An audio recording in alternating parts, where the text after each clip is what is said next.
పడి పందులమ్మ వయ్యి పోతాను చెయ్యబోతే పడి పందులమ్మ వయ్యి పోతాను చెయ్యబోతే అలుపు నీళ్లు తల్లి వేలన చేసినారు అనరాని మాటలంటూ తక్కువగా చూసినారు ఇది తక్కువన్న వాళ్ళే సావిత్రిబాయి పూలే చెల్లెలు చేసినారే సావిత్రిబాయి పూలే ఇది తక్కువన్న వాళ్ళే సావిత్రిబాయి పూలే చెల్లెలు చేసినారే సావిత్రిబాయి పూలే కలుపుల కల్లివమ్మ సావిత్రిబాయి పూలే కైనలకు చదువు నేర్పిన మానీయురాలివమ్మ నీ త్యాగం మరువము సావిత్రిబాయి పూలే నీ పేరు పాట నిరువము సావిత్రిబాయి పూలే నీ త్యాగము మరువము.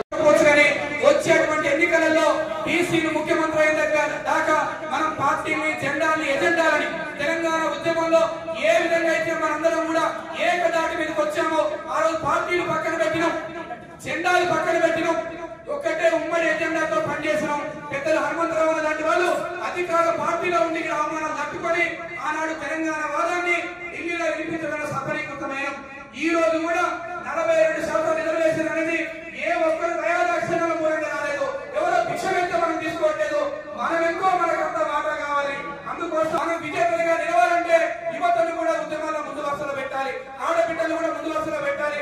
రేపు ఎవరు ఎవరన్నా కాదన్నా ఈ రోజు 33% ట్రైనింగ్ ఇచ్చి వచ్చే చట్టసభలో ఎమ్మెల్యేలుగా, ఎంపీలుగా, ఎమ్మెల్సీలుగా, మంత్రి మండలిలో మన వాటా కోసం మనం కొట్లాడాలి. రేపు పార్లమెంట్ లో కూడా ఆర్కిష్టంగా పురుడు పోసుకున్న ఈ జేఏసీని ఆ మహనీయుల సిద్ధాంతాల కోసం మనం పనిచేద్దామని మీరు నేను కలిసి ఎన్ని త్యాగాలైనా కూడా సిద్ధంగా ఉంటాం.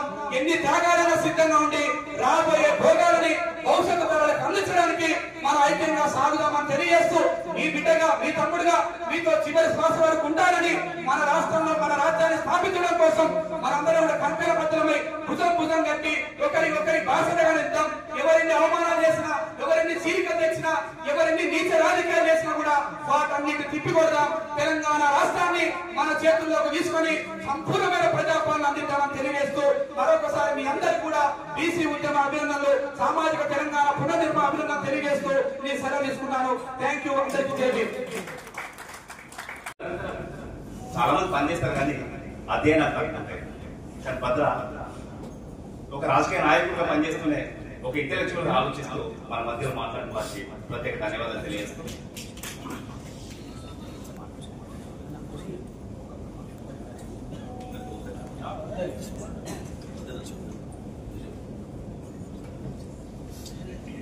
గౌరవనీయులు పెద్దలు, నేను ఇంతకుముందు చెప్పినట్టుగా శంకర్ అన్న దాదాపు 50 సంవత్సరాలుగా వారికి సమాజం పరిచయం అయినప్పటి నుండి నేటి వారి ఉద్యోగిస్తున్నారు. అదొక్కటే కాదు, ఈ దేశ సంపద ప్రభుత్వాల చేతిలో ఉన్నటువంటి సంపద, గుట్టలు, చెరువులు, కొండలు, వాగులు, వంకలు, ఈ రోజు విద్యను కబలించారు, వైద్యాన్ని కబలించారు. మొత్తం మన చేతిలో ఏమి లేకుండా ఒక్క ఓటు తప్ప ఇంకేమి లేకుండా చేసినారు. ఆ ఓటు అనేటువంటి ఆయుధాన్ని వాడుకొని ఆ ఓటు మనం వేస్తేనే అతను పాలకుడు అయినప్పుడు ఆ ఓటు మనం వేసుకుంటే కూడా మనం పాలకులు అవుతాం అనేటువంటి సత్యాన్ని మన జాతులకు తెలియజేయాల్సినటువంటి అవసరం ఉంది. మేము కొన్ని చోట్ల కొన్ని ప్రయోగాలు చేస్తాం, సక్సెస్ అయిన ఇది వేదిక కనుక చెప్పాల్సిన ఓబీసీ డెమోక్రటిక్ జేఏసీ సమావేశానికి సభాధ్యక్షులుగా అన్న విజయకృష్ణ గారికి, రంగరావు గారికి, ఇతర వేదికపైన పెద్దలకు అందరికీ కూడా మహిళా మహిళలకు అందరికీ హృదయపూర్వక నమస్కారాలు. ఈ మనకు ఆర్ కృష్ణయ్య గారు ఎన్నో దశాబ్దాలుగా ఈ బీసీ సంఘాన్ని స్థాపించి ఎన్నో అంచెలంచెలుగా పెంచుకుంటూ పోయి ఎన్నో సమావేశాలు సభలు చేశాము. చాలా అయితే మనకు ఒకటి ఉద్దేశం ఏంటంటే కృష్ణయ్య గారు కూడా మన బీసీ ముఖ్యమంత్రులు కావాలి, మంత్రులు కావాలి, అందరూ మన బీసీ కులాల వాళ్ళు అందరూ కూడా ఎలిజిబిలిటీ ఉంది, వాళ్ళకు తప్పనిసరిగా వాళ్ళు మంత్రివర్గంలో ఉండాలి అనే ఉద్దేశంతో మనం బీసీలు ప్రభుత్వం అయితే బీసీలకు కావాల్సినటువంటి గుణాలన్నీ కూడా మనం సమకూర్చుకోవడానికి వీలుగా ఉంటుందని ఎన్నోసార్లు చెప్పారు వాస్తవంగా. అయితే దానికి ఏ ప్రభుత్వం వారు కూడా మనకు సహకరించకుండా, మనకు ఏమాత్రం అవకాశాలు ఇవ్వకుండా బీసీలను చూస్తూ అన్నింటిలోనూ కూడా మనకు అన్యాయం జరుగుతుంది. ఈ మధ్య జరిగిన కులగణనలో కూడా మనకు సరైన అవగాహన లేకుండా వాళ్ళు ఇప్పుడు మన విశ్వబ్రహ్మణ జాతి ఐదు వర్గాలు ఉంటాయి మాకు. కమ్మడి, వడ్రంగి, కంచరి, శిల్పి, స్వర్ణకార. ఈ 5 వర్గాలని అన్ని కలిపితే ఇవి చేసుకునే వృత్తులు, ఈ 5 వృత్తులు ఒక కులం కింద తీర్చిదిద్దారు. గెజెట్ పబ్లికేషన్ చేశారు. ఔషధ కులం అని, అదని కంసాలి కులం అని, వడ్రంగి కులం అని, ఇవన్నీ కులాలు లేవు. విశ్వబ్రహ్మణ, విశ్వకర్మ. ఉత్తర భారతదేశంలో విశ్వకర్మ, దక్షిణ భారతదేశంలో విశ్వకర్మ. మన 2 తెలుగు రాష్ట్రాల్లో మాత్రమే విశ్వబ్రాహ్మణులుగా ఉన్నారు. ఇటువంటి తప్పులు ఎన్నో చేస్తున్నారు. దానిపైన మేము హైకోర్టుకు వెళ్ళి ఒక డైరెక్షన్ తీసుకొచ్చి గవర్నమెంట్కి ఇచ్చాము. మీరు ఈ 5 వర్గాల కింద చూపించిన జనాభా వివరాలన్నీ కూడా విశ్వబ్రాహ్మణ జాతి కింద మీరు పొందుపరచాలని ఒక డైరెక్షన్ తీసుకొచ్చి ప్రభుత్వం వారికి ఇచ్చారు. ఇంకేం చేస్తారో తెలియదు, అవన్నీ చేయాలి. ఇప్పుడు మనకు బీసీ రాజ్యాధికారం రావాలని ప్రతి ఒక్కరి కోరిక ఉంది. మనకు అన్ని హక్కులు మనం తీసుకోవాలని. రాజకీయంలో ఉంటే ఏమి లబ్ధి దొరుకుతుంది మనకు, మన వాళ్ళకి ఎంత మేరకు సాయం చేసుకోగలం అనే విషయాలన్నీ అందరికీ తెలిసిందే. మేము కృష్ణన్న గారితో ఎన్నో సమాచారం చెప్తున్నాం. అన్నా, ఇది ఒక బీసీ పార్టీ పెట్టండి. మీరు రాజకీయ పార్టీ పెడితేనే దాని కింద కొంత చలనం వస్తుంది. దానికి కొంత ఇబ్బందులు ఉంటాయి, ఆర్థిక పరమైనవి కానీ ఇతర సామాజిక పరమైన ఇబ్బందులు ఉన్నప్పటికీ కూడా మనం అందరం కలిసికట్టుగా ఒకరికొకరు సాయం చేసుకుంటూ ఈ పార్టీని స్థాపించి ప్రతి జిల్లాలో మనం ఒక ఓబీసీ ఒక పొలిటికల్ జేఏసీ ఏర్పాటు చేసి మనము ఒక్కొక్క నియోజకవర్గానికి ఒక వర్గానికి ఒక బీసీని సూచించి అతన్ని మనం గెలిపించుకోవాలి. మన బీసీ కులాలు అన్నీ ఉంటే కూడా తప్పకుండా మన బీసీ కులాలు ఎవరున్నాయి, మేమున్నా, ఇంకో గౌడ్స్ ఉన్నా, బీసీ పద్మశాలి ఉన్నా, ఎవరున్నా కూడా వాళ్ళు తప్పకుండా సాయం చేశారు. ఎందుకంటే వాళ్ళ క్యాండిడేట్ కూడా ఇతర బీసీ వర్గాలన్నీ కూడా సాయం చేస్తారు. కనుక ఇది ప్రతి జిల్లాలో ఒక పొలిటికల్ పార్టీని ఏర్పాటు చేసి జిల్లాలో కార్యవర్గాన్ని ఏర్పాటు చేసి మనం వచ్చే ఎన్నికల్లోపు మనం ఎన్నికలకు పోతే డెఫినెట్ గా మనకు ఒక సాధ్యమైనంత మంచి రిజల్ట్ వస్తుందని నేను భావిస్తున్నాను. దీనికి అందరూ కూడా సహకరిస్తారు. కృష్ణయ్య గారిని ముందు నుండి పెద్దలు చిరంజీవి గారు వచ్చారు, వారు కూడా తర్వాత హనుమంతరావు అన్న పెద్ద మా ప్రాంతమే హిమాయత్ గారు, అమర్పేట. అయితే ఆయన అంతకుముందు పోటీ చేసిన కానీ అయితే అన్న ఉన్నాడు. ఆయన చాలా వయోవృద్ధుడు పొలిటికల్ పార్టీ. వీళ్ళందరూ కలిసి కూర్చొని ఉద్దేశం అంటే ఒక పొలిటికల్ పార్టీని చేయాలి. ప్రతి జిల్లాలో మనం మనకు ఒక జేఏసీ ఉండాలి. మన వాళ్ళు తప్పకుండా అన్ని కులాలలో సహకరించుకుంటూ ఉండొచ్చు. కొంతమంది వేరే పార్టీలో ఉన్నటువంటి కాంగ్రెస్ పని, టీఆర్ఎస్ కానీ, బీజేపీ కానీ ఏమున్నా కూడా వాళ్ళందరూ కూడా మనం ఏం తీసుకురావాలి. వాళ్ళు ఎన్నుకోవద్దని కాదు, మన వాళ్ళు మనకు కావాల్సిన ముఖ్యమంత్రి అయ్యేటువంటి స్ట్రెంత్ ని మనం ఎన్నికల ద్వారా చేజిక్కించుకుంటే తప్ప మనకి ఎవరు సాయం చేయరు. ఏదో మాటలు చెప్తారు, అన్ని విధంగా వెళ్ళిపోతే కనుక ఈ విషయం మీద చర్య తీసుకోవాల్సిందిగా ప్రార్థిస్తూ ముగిస్తున్నాం. రూపొందించబడ్డాయి.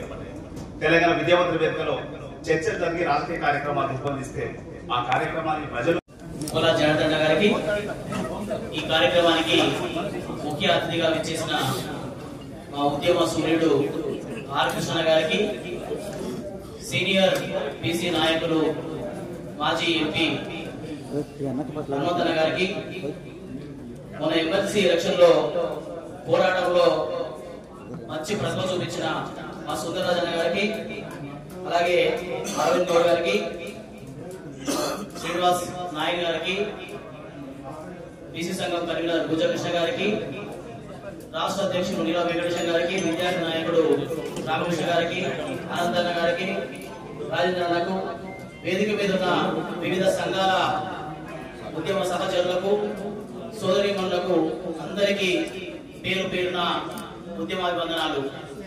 ఈరోజు కాంచీరామ్ గారి 91వ జయంతి. ఇలాంటి రోజున ఈ జేఏసీ కార్యక్రమాన్ని మనం ఏర్పాటు చేసుకొని ఉద్యమ కార్యాచరణాన్ని రూపొందించుకోవడం అనేది నిజంగా శుభాభివందనాలు. మంచి గొప్ప కార్యక్రమం ఇది. మీరు చూస్తే మిత్రులారా, గత కొంతకాలంగా మనం చేస్తున్న ఉద్యమం ఫలితాల రూపంలో మన ముందుకు ఈ నెల 18వ తేదీన తెలంగాణ ప్రభుత్వం విద్య, ఉద్యోగ, రాజకీయ రంగాలలో బీసీలకు 42% రిజర్వేషన్ ఏర్పాటు చేస్తూ బిల్లు ప్రవేశపెడుతోంది. ఇది మనం ఎన్నో ఏళ్లుగా కలిసికట్టుగా మనం చేస్తున్న ఉద్యమ ఫలితం ఇది. మరి ఇలాంటి బిల్లును రాష్ట్ర ప్రభుత్వం ఏర్పాటు చేసి దాన్ని త్వరలోనే కేంద్ర ప్రభుత్వానికి పంపించే ఏర్పాటు చేస్తుంది. మరి ఉద్యోగాల్లో, విద్యలో రిజర్వేషన్ 42% సాధించాలంటే మనకు రాజ్యాంగంలో 9వ షెడ్యూల్లో చేర్చాల్సిన అవసరం ఉంది బిల్లుని. అప్పుడే మనకు ఎలాంటి న్యాయపరమైన అడ్డంకులు లేకుండా ఈ 42% రిజర్వేషన్లు మనకు అందుతాయి. మరి ఇలాంటి పరిస్థితుల్లో ఉద్యమాన్ని ఇంకా ముందుకు తీసుకెళ్తూ రాష్ట్ర ప్రభుత్వం ఎప్పుడైతే కేంద్ర ప్రభుత్వానికి బిల్లు పంపుతుందో కేంద్ర ప్రభుత్వం పైన కూడా మనం రాజ్యాంగాన్ని అనుసరించి షెడ్యూల్లో చేర్చమని చెప్పి కేంద్ర ప్రభుత్వం పైన ఒత్తిడి తీసుకురావాల్సిన అవసరం ఉంది. వివిధ పార్టీల అఖిలపక్ష ఎంపీలలో కూడా మా తెలంగాణ బీసీ బిల్లుకు మీరు సంఘీభావం తెలపాలి, మీరు సంఘీభావం తెలిపి మా బిల్లును పాస్ అయ్యేటట్టు చూడాలని చెప్పేసి మనం అన్ని పక్షాల ఎంపీల మద్దతు కూడా పెట్టాల్సిన అవసరం ఉంది. దీనికోసం ఈ నెల మార్చి 19న ఢిల్లీలో ఆర్ కృష్ణ గారి ఆధ్వర్యంలో చెలో పార్లమెంట్ కార్యక్రమాన్ని ఏర్పాటు చేశాం. దానికన్నా ముందు రోజు 18 నాడు ఆ కార్యక్రమం ఇంకొక బీసీ మహిళలకు సంబంధించిన కార్యక్రమం ఉంది. మనం ఈ ఉద్యమాన్ని ఈ రకంగా అంచెలంచెలుగా ముందు తీసుకెళ్తూ త్వరలో కేంద్ర ప్రభుత్వం ఏర్పాటు చేయబోయే జనగణనలో కులగణనను కూడా చేయాలని చెప్పేసి మన ప్రధాన అజెండాగా, డిమాండ్ గా ఈ రోజు ఓబీసీ డెమోక్రాటిక్ జాయింట్ యాక్షన్ కమిటీలో ఏవైతే డిమాండ్ మనం పొందుపరిచామో ముందుగా చట్టసభలో రిజర్వేషన్లతో పాటు జనగణనలో కులగణన చేయమని అడుగుతున్నాం. మీరు చూస్తే మిత్రులారా, ఈ దేశంలో ఉన్న జీవాలకే కాదు ఏ ప్రాణము లేని కరెంటు స్తంభాలకు, పోల్ స్తంభాలకు కూడా లెక్కలు ఉన్నాయి. ఏ గ్రామాలలో ఎన్ని కరెంటు స్తంభాలు ఉన్నాయి, ఎక్కడ ఎన్ని పోల్ స్తంభాలు ఉన్నాయని లెక్కలు ఉన్నాయి, ఒక బీసీలకు తప్ప. మరి బీసీల లెక్కలు తీర్చమని చెప్పి ఎన్నో ఏళ్లుగా ఉద్యమం చేస్తున్నాం. మనం బీసీల లెక్కలు చేస్తే కానీ మనకు సామాజికంగా, ఆర్థికంగా, విద్యా, ఉద్యోగ రంగాల్లో న్యాయంగా రావాల్సిన వాటా మనకు దక్కడం లేదన్న బాధతోటి మమ్మల్ని లెక్కించమని అడుగుతున్నాం. 35 కాలం ఉన్న జనగణనలో ఒక్క కాలం యాడ్ చేసి మీది ఏ కులం, బీసీల లెక్కలు తీస్తే ఆ లెక్కల ద్వారా, ఆ కులగణన ద్వారా మనకు న్యాయంగా రావాల్సినవి అన్ని కూడా సంక్రమించే అవకాశం ఉంది. కాబట్టి బీసీ సంఘాలన్నీ కూడా ఇదే పాయింట్ పైన నిరంతర ఉద్యమాన్ని ఇదే రకంగా ముందుకు తీసుకెళ్తూ కేంద్ర ప్రభుత్వం పైన, కులగణన పైన ఒత్తిడి చేయాల్సిన అవసరం ఉంది. అలాగే ఆర్థిక పరమైన ప్రయోజనాలను చూస్తే ఇంతకుముందు చిరంజీవి సార్ చెప్పారు, 20 లక్షల కోట్ల బడ్జెట్ ఈ 10 సంవత్సరాల్లో ఏర్పాటు చేస్తే 2 లక్షల కోట్లు కూడా లేదు. గత సంవత్సరం తెలంగాణ బడ్జెట్ 3 లక్షల కోట్లు అయితే మనకు బీసీలకు కేటాయించింది 9,600 కోట్లు, దాంట్లో ఖర్చు చేసింది 6,000 కోట్లు మాత్రమే. అంటే ఒక్క బీసీకి ఒక సంవత్సరంలో, ఒక రోజులో 2 కోట్ల బీసీలకు తెలంగాణ ప్రభుత్వం ఖర్చు పెడుతుంది. అక్షరాల 8 రూపాయలు. మరి 8 రూపాయలతోటి రాష్ట్రంలో సగం మంది మనం 2 కోట్లకు పైగా మనం ఈ రాష్ట్ర బడ్జెట్ లో అన్ని రకాల పనులతోటి ఉత్పత్తి కులాలను మనం బడ్జెట్ జమ చేస్తుంది మన డబ్బులు. కానీ ఖర్చులో చూస్తే రోజుకి 8 రూపాయలు. రిజర్వేషన్లతో పాటు విద్యా, ఉద్యోగ రంగాల్లో రిజర్వేషన్లతో పాటు బీసీ సబ్ ప్లాన్ కోసం మేమెంతో మాకంతా ఈ రాష్ట్ర వనరులలో, ఈ రాష్ట్ర బడ్జెట్ లో మాకు మీరు కేటాయించాల్సినవి, మా 50% పైగా ఉన్న మాకు 50% పైగా బడ్జెట్ కేటాయించాలి. బడ్జెట్ కేటాయింపులో కూడా మన జనాభా ప్రకారం మనకు రావాల్సిన అవసరం ఉంది. కాబట్టి మిత్రులారా, బడ్జెట్ లో భాగం, రాజ్యాధికారంలో భాగం, విద్యా, ఉద్యోగ, రాజకీయ రంగాల్లో మన భాగం కోసం మన ఉద్యమాన్ని నిరంతరం వివిధ సంఘాల రూపంలో, వివిధ విభాగాల రూపంలో మనం ముందుకెళ్తే మనం ఎంతో రావాల్సిన ఫలితాలు తొందరలోనే వస్తాయని చెప్తూ మనం ఈ ఉద్యమాన్ని గ్రామాల స్థాయిలో తీసుకెళ్తే బీసీ ఉద్యమ ఫలితం 42% స్థానిక సంస్థలు రిజర్వేషన్ ఏదైతే సాధించామో ఆ ఉద్యమ ఫలితాలు కొన్ని వేల మంది సర్పంచులు, వార్డు మెంబర్లు, మిగతా రాజకీయ పదవులు ఏదైతే మనకు ప్రయోజనాలు పొందుతున్నామో ఆ ప్రయోజనాలు ఏమొస్తాయో మనం బీసీ బిడ్డలకు చెప్పగలిగితే గ్రామ స్థాయి నుంచి కూడా మనం మద్దతు కూడగట్టగలిగితే ఈ ఉద్యమాన్ని ముందుకు తీసుకెళ్తామని చెప్పి మరొకసారి మీకు తెలియజేస్తూ, మనం కలలుగా రాజ్యాధికారం ఎంతో దూరంలో లేదు. మనం ఇలాగే కృషి చేస్తూ గట్టిగా ముందుకెళ్తూ అందరం కలిసికట్టుగా వెళ్తే మనం కలలుగా రాజ్యాధికారం సాధిస్తామని తెలియజేస్తూ సెలవు తీసుకుంటాను. జై బీసీ, జై బీసీ. అంటే అన్యాయం ఎక్కడ జరుగుతుంది అక్కడ పోవాలనేది నా ఆలోచన, నా అంతరాత్మ. దీనికి నేను ఏమంటున్నా, అందరూ కూడా కంకణం కట్టుకొని ఇర్రెస్పెక్ట్ ఆఫ్ పొలిటికల్ పార్టీ ఈ బిల్లును మనం పాస్ చేస్తేనే న్యాయం జరుగుతుంది. ఎన్ని చేసినా పార్లమెంట్ లో బిల్ పాస్ కాకపోతే ఏం కాదు కనుక దీన్ని చేయాలి. దాంట్లో ఇప్పుడు డీలిమిటేషన్ అంటున్నాం. ఇప్పుడు అన్ని పార్టీలు కూడా కలుగుతున్నాయి. అదేవిధంగా ఇవాళ సంజయ్ గాంధీ ఏమంటాడు, ఫ్యామిలీ ప్లానింగ్. ఇవాళ చంద్రబాబు నాయుడు ఏమంటున్నాడు, పిల్లలను వ్యక్తిమంటున్నాడు. చూసినా కదా జనాభా ప్రకారంగానే సీట్లు ఉంటాయి కనుక మనం కూడా మీరు కూడా పుట్టి పిల్లలు కనుక అసలు అంటున్నారు.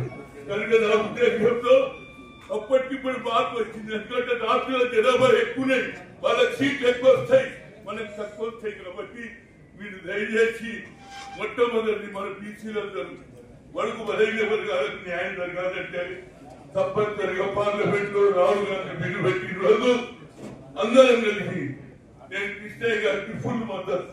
కృష్ణయ్య గారే కాదు, మనకు బలైన వర్గాల గురించి ఆలోచించే వ్యక్తిగా అందరి దగ్గర తిరుగుతాం. తప్పనిసరిగా నేను ఓబీసీ ఎంపీగా కన్వీనర్ ఉండి 2 సాధించిన ఐఐటి ఐఐఎంలో ఆల్ ఇండియా మెడికల్ సెంటర్స్ లో పాస్ అయిందా లేదా, మన పిల్లలు చదువుతుందా లేదా. అట్లనే మా కృష్ణయ్య కూడా అసలు కానీ ఇవన్నీ వచ్చినాయి మనోడు. అదేవిధంగా ఈ కార్యక్రమం కూడా ఆర్టిస్ట్ అయిన ఢిల్లీలో తీసుకోవడం అందరి పార్టీ రోజు పేపర్ చూస్తే 3-4 దగ్గర జాతీయ అధ్యక్షుడు కృష్ణయ్య గారు, అరవింద్ కుమార్ గౌడ్ గారు, యాదవ్ గారు, కృష్ణ గారు దయచేసి క్షమించాలి. ఎందుకంటే అందరూ సంఘ అధ్యక్షులుగా ఉన్నారు. పేరు పేరుగా సంబోధించినట్లు భావించాలని అందరూ కోరుకుంటూ సమయం తక్కువ మా కళాకారులు. ఒక అడవిలో చెట్లన్నీ నరుకుతున్నారు. నరుకుతుంటే సగం అడవి అయిపోయింది, ఇంకా కొంచెం పెరిగింది. ఆ చెట్లన్నీ సమావేశం పెట్టుకున్నాయి. వేప చెట్టు, చింత చెట్టు, అన్ని చెట్లన్నీ. ఇక మనం ఒక 1-2 సంవత్సరాలకి అడివంతా ఖాళీ అయిపోతాయి. వాడు ఏకంగా కొలిమే పెట్టి గొడ్డెలన్నీ నరుకుతా ఉన్నాడు, బరాబరా నరుకుతున్నాడు. మరి మనం వేరుకోలేకపోతే అడివంతా కథం చేసినట్టు ఎట్లా సమావేశం పెట్టుకుంటే చింత చెట్టు అన్నదండి. అరే మనోడే ఆ గొడ్డెల్లో మంచిగా వేస్తున్నాడు, కరెక్టే. గొడ్డెల్లో కామ మనోడే జరిగిండు, మన కామతోనే మొత్తం నరుకుతున్నాడు. మనం కామగా చేరకుంటే గొడ్డెల్లో కామ ఇంతకుంటే ఆ గొడ్డెలతో నరకం రాదని చెప్పి ఇవాళ ఈ మీటింగ్ అన్నిటికీ కూడా కారణం ఏంటంటే ఆ గొడ్డెల్లో కామ మనోడే జరిగిండు. మనోడు జరిగిన కామతోనే మనల్ని కథం చేస్తూ వస్తుంది. ఎప్పుడైతే గొడ్డెల్లో కామ జరగకుండా లేదు నువ్వు ఈ కామ చెట్టు మా చెట్లని నడుపుతారు మీరు అని చెప్పి కామ బయటకు వస్తుందో అప్పటి వరకు ఇవన్నీ చేతులు లేపుడు, రేపు ఫోటోలు పేపర్లు రావడు, ఆ పార్టీలు భలే శబాస్ భలే పోయినాం భలే మాట్లాడినాం చెప్పుకుంటూ తప్ప మనకి ఏమిటి కూడా ఉపయోగం. జీవితం మొత్తం చిన్నప్పటి నుంచే కృష్ణయ్య గారు ఇప్పటి వరకు చేస్తూ వచ్చిండు. ఇక అట్లా ఎవరో పుడుతుంటారు చేస్తుంటారు. అది దాన్నే చేయకపోయి మనం ఏమైతే రా మనం లీడర్లము అని చాలా. ఇప్పుడు పేపర్లో చిన్న పేపర్ రావడానికి సంఘము రిజిస్ట్రేషన్, రిజిస్ట్రిక్ కార్డు, జిల్లా సంఘాలు ఉండవు, ఏది ఉండవు. ఇక జ్యేష్ఠుల మీద కామ పెడుతూనే ఉంటాడు, ఒకడు పోయి చెప్తూనే ఉంటాడు, ఒకడు పోయి మద్దతు ఇస్తూనే ఉంటాడు. బీసీ బిల్లు అయిపోయి పెట్టేడు, హర్షం అయితే పాలాభిషేకం అంతే వచ్చేది దాంట్లో. వాడు బిల్లు పెట్టినప్పుడు పాలా మంచి స్ట్రాటజీ ఉద్యమకారుడు వివాహకర్త అయినటువంటి జనార్దన్ గౌడ్ గారికి, అదేవిధంగా మన సంఘ సేవ కార్యక్రమాలే కాదు రాజకీయ పార్టీలో కూడా అనేక ఉద్యమాల్లో అగ్ర బాగా నుండి జనాన్ని మొబిలైజ్ చేసినటువంటి అరవింద్ గౌడ్ గారికి, గుజ్జ సత్యం, గుజ్జ కృష్ణ, ఇంకా చాలా మంది వివిధ కుల సంఘాల పెద్దలు రాములు ఉన్నాడు, శ్రీనివాస్, అందరికీ నీల వెంకటేష్ ఉన్నాడు. మన యొక్క ఉద్యమ అభినందన చాలా మంది చాలా మంచిగా మాట్లాడారు, మంచి స్ట్రాటజీస్ మాట్లాడారు. మనం ఇక్కడ ఒకటి గమనించాలి, పెద్దలందరూ చెప్పిన విషయాలు విన్నాం. ఇప్పుడు ఉద్యమం ఎంత పీక్ స్టేజ్కి వచ్చిందంటే ఒక్కొక్క ఇంట్లో పెట్టి పెద్ద భవంతి కట్టించాలి. 50 ఏళ్ళ నుంచి ఆస్థానం పెట్టాలి, స్కాలర్షిప్లు ఇవ్వాలి, ఫీజులు ఇవ్వాలి, మన కులాలు చదువుకోవాలి. ఒక్కసారి మీ తరానికి ఎదురుకోవచ్చు. కానీ 45 సంవత్సరాల కింద మన తండ్రులను మీరు అడిగి చూడండి, చదువుకోలేనటువంటి స్థితి. హాస్టల్ దొరికితే తప్ప చదువుకోనటువంటి, స్కాలర్షిప్ దొరికితే తప్ప చదువుకోనటువంటి పరిస్థితి, ఫీజులు కట్టలేని పరిస్థితి. అప్పుడు మనకు చదువు ముఖ్యమని చెప్పి భావించి ఉద్యమాలు చేశాం. దేశంలో ఎక్కడ లేని విధంగా బీసీలు, దళితులు చాలా మంది చదువు అంటే తక్కువ చూస్తున్నారు. ఈరోజు డబ్బు ఉంది, అంతే కనిపిస్తుంది. కానీ 45 ఏళ్ల కింద చదివే చాలా ముఖ్యం. చదివితేనే మన కులాలు ఈరోజు బీసీ చైతన్యం రావడానికి కారణం ఏంటిది? ప్రతి ఒక్కరు చదువుతున్నారు.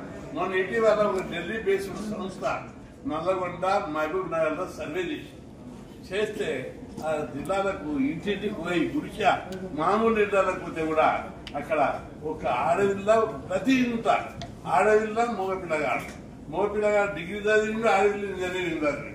ఇట్లా సర్వేలు చూసి ఇంత చైతన్యం ఎట్లొచ్చింది అని చెప్పి వాళ్ళు అడిగినట్ట. మా కృష్ణయ్య సారు ఫీజు రియంబర్స్మెంట్ ఇచ్చారు, గురుకులాలు పెట్టించారు. అందుకే మా పిల్లలు చదువుకున్నారు, ఇంత చైతన్యం వచ్చిందని చెప్తే ఆయన నాకు ఢిల్లీ బేస్డ్ సర్వే సంస్థ ఫోన్ చేసి, కృష్ణయ్య గారు మీ దగ్గర ఇంత చైతన్యం ఉంది, మరి నువ్వు పోయి ఈ పక్కనున్న ఛత్తీస్గఢ్, మధ్యప్రదేశ్ లో కొట్టాడాలంటే ఈడగొట్టడానికనే ఇంత కష్టమైంది నాకు. అక్కడ పోవాలంటే ఇంకా జర టైం పడుతుంది, ఇప్పుడు పోతానని చెప్పి చెప్పడం జరిగింది.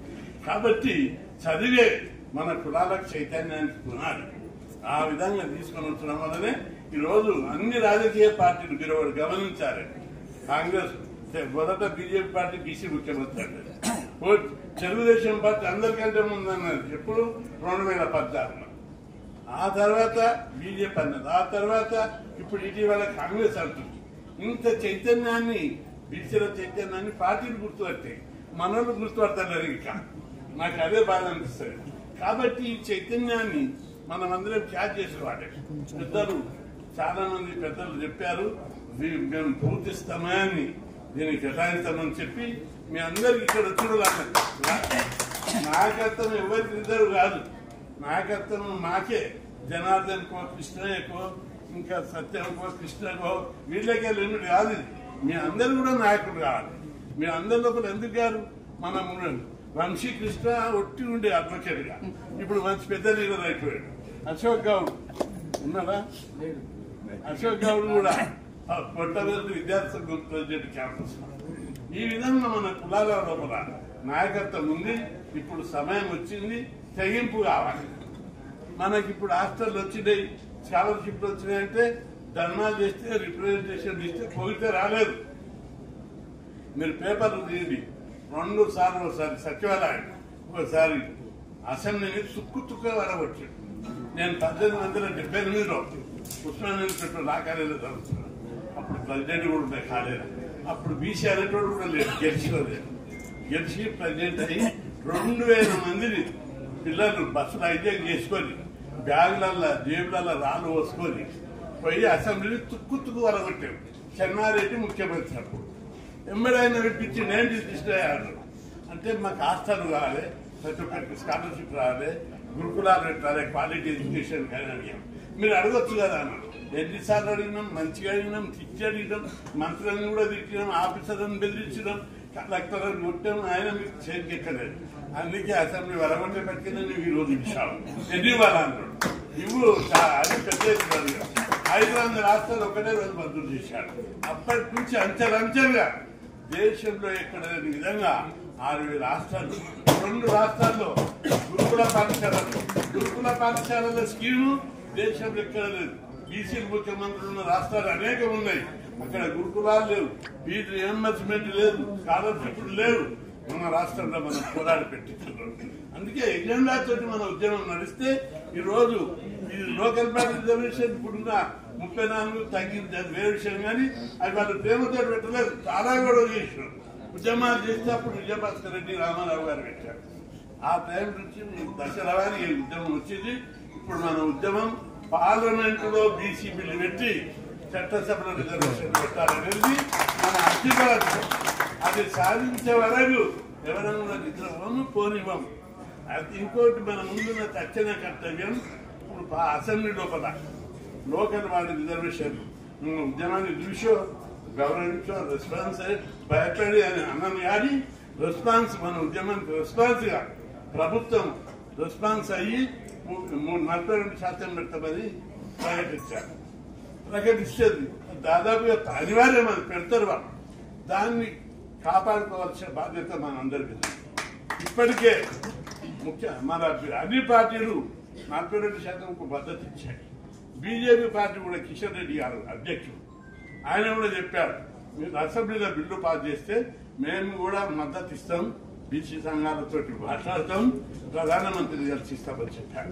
కాబట్టి అన్ని పార్టీలు సుముఖంగా వస్తున్నాయి. ఇక్కడ రాజకీయాలు వద్దు. ఖచ్చితంగా 42 సాధించాలి. ఎప్పుడో 34 తెచ్చారు. ఎప్పుడు అది 1992లో తెచ్చారు 34. ఇప్పుడు 22 ఏళ్ళ తర్వాత 42 గెలిస్తే సగం రాజ్యం వస్తుంది. కాబట్టి దీని మీద మనం పట్టుదల ఉండాలి. అవసరం అయితే తెగించి పోరాడడానికి సిద్ధంగా ఉండాలి. ప్రతి ఒక్కరు కూడా రాష్ట్ర బంద్ ఇచ్చాం. మండల కమిషన్ అప్పుడు 2 సార్లు బంద్ జరిపాం. ఇంకోసారి 2007లో ఒకసారి బంద్ జరిపాం. మురళీధర కమిషన్ 86లో ఎన్టీ రామారావు రిజర్వేషన్ తెస్తే రిజర్వేషన్ వ్యతిరేకంగా హైకోర్టు తీర్పు వ్యతిరేకంగా రాష్ట్ర బంధు 2 సార్లు జరిపారు. అట్లాంటి బంధువులు ఎప్పుడు జరగలేదు. బీసీలు బంధువులు ఇస్తే చీమ కూడా చిట్టుకుపడలేదు. బస్సులు నడవలేదు, స్కూళ్ళు నడవలేదు, షాపులు తెరవలేదు, మనుషులు రోడ్ల మీద నడవలేదు. రోడ్ల మీద నడిస్తే కూడా మనుషులను ఎంబదలికి గెలిపారు. కాబట్టి అట్లాంటి బంధును మరొకసారి మన రిజర్వేషన్లకు ఎవరైనా దారికి రాకపోతే రాష్ట్రంలో ఈసారి బంధు జరిపి మన శ్రీనివాస్ గౌడ్ ఒక కథ చెప్పాడు. అడిగి కొట్టుకుంటూ పోతే గొడ్డల్లో ఉన్న కట్టెలు అడుగుతాడు. ఉండని అనేక మంది మన నాయకులు తయారు కావాలి. ఇప్పుడు నేనేమంటా, చాలా మంది పెద్దలు అంటుంటారు, ఎన్నో సంఘాలు మా పార్టీలు 3000 పార్టీలు ఉన్నాయి రాజకీయ పార్టీలు. బీసీ సంఘాలు ఎన్ని 60-70 ఉన్నాయి. ఇంకా 100 రావాలి. నాయకత్వం మెరగాలి, నాయకులు తయారు కావాలి. నాయకులు తయారైతేనే కదా ఈ రోజు బీసీవాదం పెరిగింది. లేకపోతే ఎందుకు వస్తుంది ఇంత బీసీవాదం? తెలంగాణ ఉద్యమం అప్పుడు కూడా ఊరికొక జాకు ఏర్పడింది. అనేక జాకులు, ఉద్యోగులకు ఒక జాకు, కులానికి ఒక జాకు, బీసీల జాకు, ఏరియా జాకు, జిల్లా జాకు, నాయకత్వం పెరుగుతుంది. బీసీ సంఘాలు కూడా ఒక దాని కింద పనిచేయడానికి ఇష్టం లేకపోతే మీరు ఒక సంఘం పెట్టి పనిచేయండి అని చెప్తారు. ఉద్యమం కోసం ఎంత చైతన్యానికి కొత్త సంఘాలు ప్రతీక. దాన్ని మనం పాజిటివ్ గా తీసుకోవాలి, వెల్కమ్ చేయాలి. నాయకుడు ఇంకో నాయకుడిని తయారు చేయాలి. నాయకుడు నేను ఒక్కనే ఉంటాంటే స్వార్థం ఉన్నాడు, ఏదో ఆశించి చేస్తున్నాడు. ఇంకో నాయకుడు కావాలనుకుంటే సమాజం కోసం అని అర్థం. కాబట్టి అనేక మంది మీరందరూ తయారయ్యి ఈ ఉద్యమాన్ని ముందుకు తీసుకుపోవాలి. ఈ ఉద్యమం లోపల మనం అరవింద్ గౌడ్ గారు ప్రపోజల్ పెట్టారు. అనేక కుల సంఘాలు కూడా టచ్లు ఉన్నాయి. వాళ్ళందరూ కూడా ఒక మంచి ఉమ్మడి ఉద్యమం చేద్దామన్నా టైం వచ్చిందని వాళ్ళందరూ మాట్లాడుతున్నారు. తొందర లోపలే ముఖ్యమైన నాయకులు, పార్టీలు, కుల సంఘాలు, పెద్దలందరూ వచ్చి ఒక జాయింట్ యాక్షన్ కమిటీ పెట్టి ఎట్లా అంటే ప్రభుత్వాన్ని గడగడలాడించే స్థాయికి తీసుకుపోదాం. మీరు అందరూ ప్రతాపం చూపించాలి. ఎవరు భయపడవలసిన అవసరం లేదు. ఇది మన హక్కు. చాలా మంది ఏమనుకుంటారు, బీసీలకు ఇచ్చేది పిచ్చేం కాదు, మన వాట, అన్నదమ్ముల వాట. మేము భారత మాత ముద్దు బిడ్డలం, తెలంగాణ బిడ్డలం. మా వాట అందరం, ఇక్కడ పుట్టిన అందరం అన్నదమ్ములం, ఒక తల్లి బిడ్డ బిడ్డలం. మా వాట తమ్ముళ్ళ వాట తమ్ముళ్ళకి కాదు. అన్నలు అగ్రకులాలను మా వాట మీరే తిన్నారు, మీ వాట మీరే తిన్నారు. మా ఇన్ని రోజులు తిన్నారు, ఓకే. ఇప్పుడు తమ్ముళ్ళు కూడా పెద్దగా అయినరు, వాళ్ళు శక్తి వచ్చింది. మా వాట మాకు ఇవ్వమని తమ్ముళ్ళు అడుగుతున్నారు. మర్యాద ఇస్తేనే సరిపోయి, లేకపోతే కొట్లాడు తీసుకుంటారు. ఒక తల్లిదండ్రులకు ఉంటే పిల్లలే అన్నదమ్ములో కొట్లాడుకొని వాటాలు పంచుకుంటారు. ఇప్పుడు కూడా వాటాలు పంచుకునే పంచాయతీ మర్యాద ఇవ్వాలని చెప్పి పాలక వర్గం రాజకీయ పార్టీలు దానికి రావాలి. రాకపోతే మీరు పుట్టాడు కష్టాలను మరిచారు మనోళ్ళు అందరూ.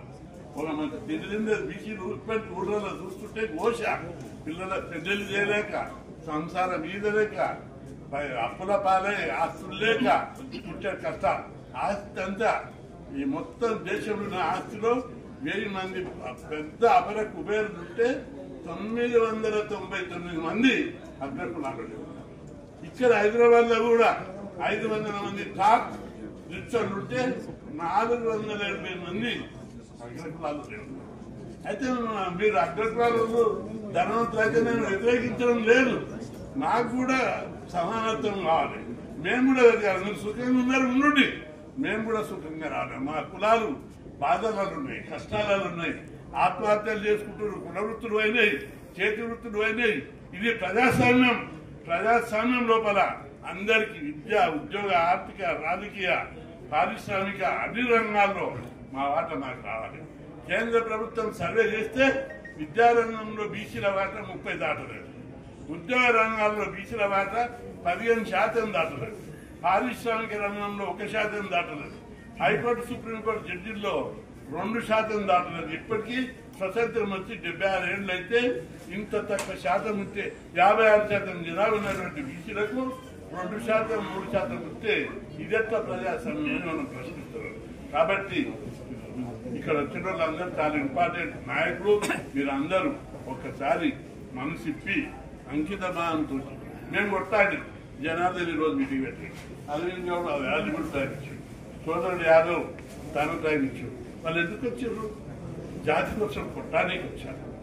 దీన్ని మనం దృష్టిలో పెట్టుకొని ఒక్కసారి తెగించి పోరాడితే భవిష్యత్తు తరాలు ఎవరు మన పిల్లలు, మన మన్మలు, మునిమన్మలు, ముందు తరాలని కూడా సుఖపడతాయి. ఇప్పుడు ఒకటి గుర్తుపెట్టుకోండి, అమెరికా, రష్యా, జపాన్, జర్మనీలో అక్కడ ఎట్లా డెవలప్మెంట్ అయింది? ప్రతి ఒక్కరు సుఖంగా ఉన్నారు, ప్రతి ఒక్కరికి బంగ్లా ఉంది, ప్రతి ఒక్కరికి ఉద్యోగం ఉంది, ఉపాధి ఉంది, పేదవాళ్ళు లేడు. అట్లాంటి సమాజం కోసమే మనం కొట్లాడుతున్నాం. కాబట్టి మీరందరూ సోదరులందరూ ఇప్పుడు టైం వచ్చింది. అగ్రకులాలు భయపడుతున్నాయి, అరే నువ్వు బీసీలు ఇట్లా అయిందా. మనం కూడా ఒకసారి దాన్ని గుర్తెరిగి వాళ్ళ ఆ భయానికి తగ్గట్టు మనం బలమైన ఉద్యమాన్ని ఇస్తేనే ఫలితాలు వస్తాయి. లేకపోతే నిర్లక్ష్యం చేసి గణపతి వినాయకుని కథలాగా చేస్తే మళ్ళా మొదటికి వస్తుంది, మళ్ళా కొట్టాట చేయవలసి వస్తుంది. కాబట్టి ఈ టైంను మన వాళ్ళందరూ సద్వినియోగం చేసుకోవాలి. అడ్వకేట్లు కానీ, డాక్టర్లు కానీ ప్రతి దశలో ఈరోజు సీలింగ్ ఉండదు. అనేక మంది ఫోన్లు చేస్తున్నారు. ఫోన్లు చేసుకుంటానా ఇక మీరు ఇప్పుడు మంచి దశకు వచ్చింది, ఇప్పుడు వదిలిపెట్టకుండా ఉన్నారు. ఇప్పుడు వదిలిపెట్టే ప్రశ్నే లేదు. చట్టసభల రిజర్వేషన్లు అన్ని అయిపోయినాయి. విద్యారంగం, ఉద్యోగ రంగం, రాజకీయ రంగం అన్ని దశలు దాటి వచ్చారు.